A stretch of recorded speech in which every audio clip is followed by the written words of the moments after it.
नमस्कार दोस्तों, welcome to my channel Bihar affairs. आज मैं आपको 1971 वार का जो इंडो पाक वार था उसमें एक ऐसे योद्धा की कहानी सुनाऊंगा जिसने अकेले ही पाकिस्तान के करीब 8 से ज़्यादा टैंक को तबाह कर दिया था।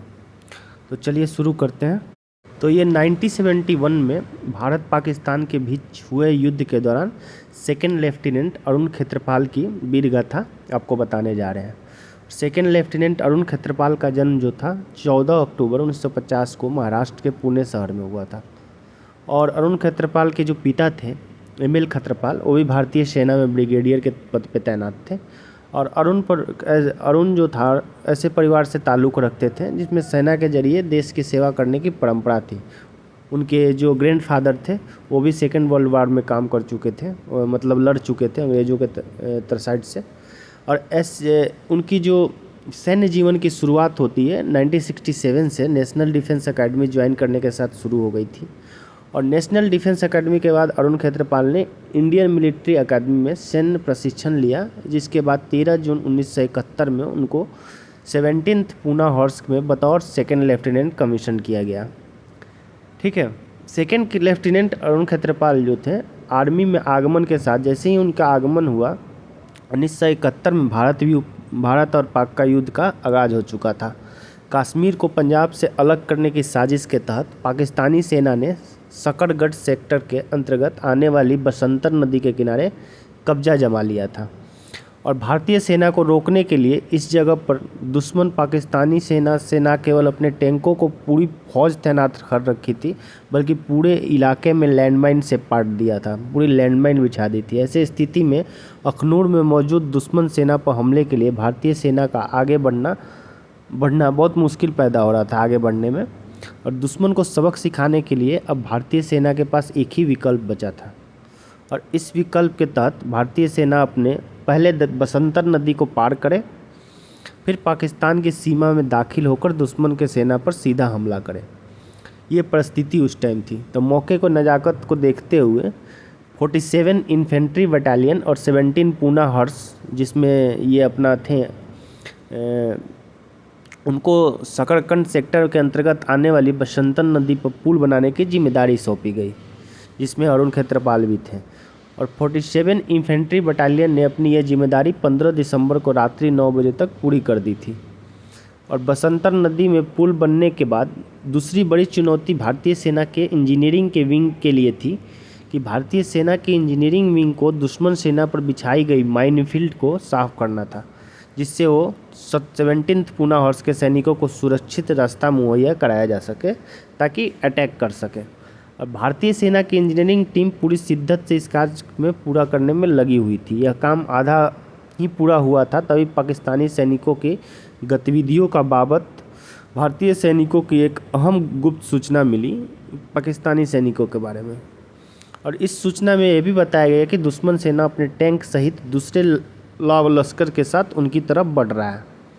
और मौके के स्थिति को भांपते हुए बसंतर नदी के तट पर मौजूद भारतीय सेना ने टैंक सपोर्ट को मांग अपने आला अधिकारियों से की, क्योंकि उनको पता चल गया कि उधर से पाकिस्तानी सेना टैंक से हमला करने वाली है, जिस पर तत्काल कार्रवाई करते हुए सीमा प्रवर्ती स्थानों में मौजूद टैंकों के मौके पर पहुंचने को निर्देश दिए गए।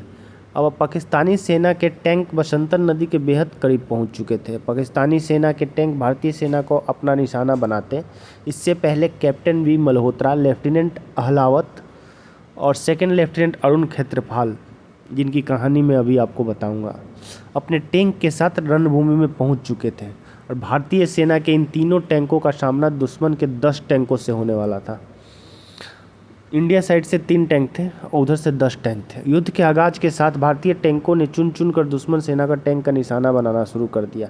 देखते ही देखते कैप्टन मल्होत्रा, लेफ्टिनेंट अहलावत और सेकेंड लेफ्टिनेंट अरुण खेत्रपाल की तिकड़ी ने दुश्मन सेना के 7 टैंकों को खाक में मिला दिया। और इस युद्ध में कैप्टन मल्होत्रा, लेफ्टिनेंट अहलावत जो थे बुरी तरह जख्मी हो चुके थे। एक टैंक दुश्मन सेना के हमले का शिकार बन चुका था, जबकि दूसरा टैंक तकनीकी खराबी के चलते किसी काम का नहीं रहा था। लिहाजा कैप्टन मल्होत्रा और लेफ्टिनेंट अहलावत को रण क्षेत्र से हटना पड़ा।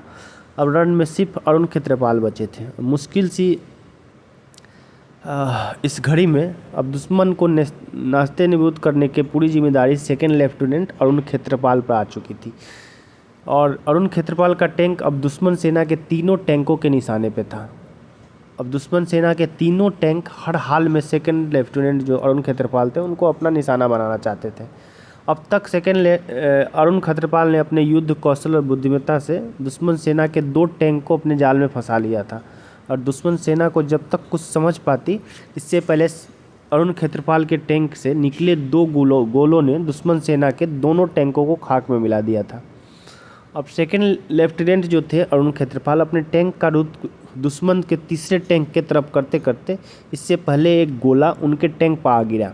अगर लेफ्टिनेंट अरुण खेत्रपाल का टैंक में अब आग के लपटों में आ चुकी थी इनकी टैंक और इस स्थिति को पता चलने पर टैंक के जो यूनिक कमांडर थे लेफ्टिनेंट अरुण खेत्रपाल के वो टैंक को छोड़ के वापस आने के लिए निर्देश दे दिए और बार बार इनको मैसेज आ रहा था कि आप टैंक छोड़ के वापस आइए। इसके बाद लेफ्टिनेंट अरुण खेत्रपाल ने लास्ट अपना जवाब देते हुए अपने आला अधिकारी को कहा कि सर मैं अपने टैंक को लवारिस नहीं छोड़ सकता हूं, अभी मेरी गन काम कर रही है और मैं इन दुश्मनों को अंजाम तक पहुंचाकर वापस आऊंगा। इसी दौरान सेकेंड लेफ्टिनेंट अरुण खेत्रपाल ने देखा कि दुश्मन सेना का तीसरा टैंक उनसे महज 100 मीटर के दूरी पे है। उन्होंने बिना समय गंवाए दुश्मन सेना के टैंक में अपनी गन से निशाना बनाना शुरू कर दिया। देखते ही देखते अरुण खेत्रपाल के गन से निकली मामूली गोली ने दुश्मन सेना के विशालकाय टैंक को तेज धमाके से ध्वस्त कर दिया था। अब सेकेंड लेफ्टिनेंट अरुण खेत्रपाल को अकेले अपने दम पर दुश्मन सेना के 4 टैंकों को खाक में मिला चुके थे। वो अपनी रुख दूसरी तरफ करते इससे पहले कि टैंक का एक गोला आकर गिरा और वो रणभूमि को वीरगति को प्राप्त कर चुके थे। तो ये था उनका अरुण खेत्रपाल की अद्भुत शौर्य और पराक्रम की गाथा और उनको मरने के बाद मरणोपरांत सेना के सर्वोच्च सैन्य सम्मान परमवीर चक्र से भी सम्मानित किया गया था। तो एक ऐसे योद्धा थे जिनकी कहानी पाकिस्तानी आर्मी भी गाती है और इनके किस्से कहानियाँ पाकिस्तान में भी चलते हैं। महज 21 साल के उम्र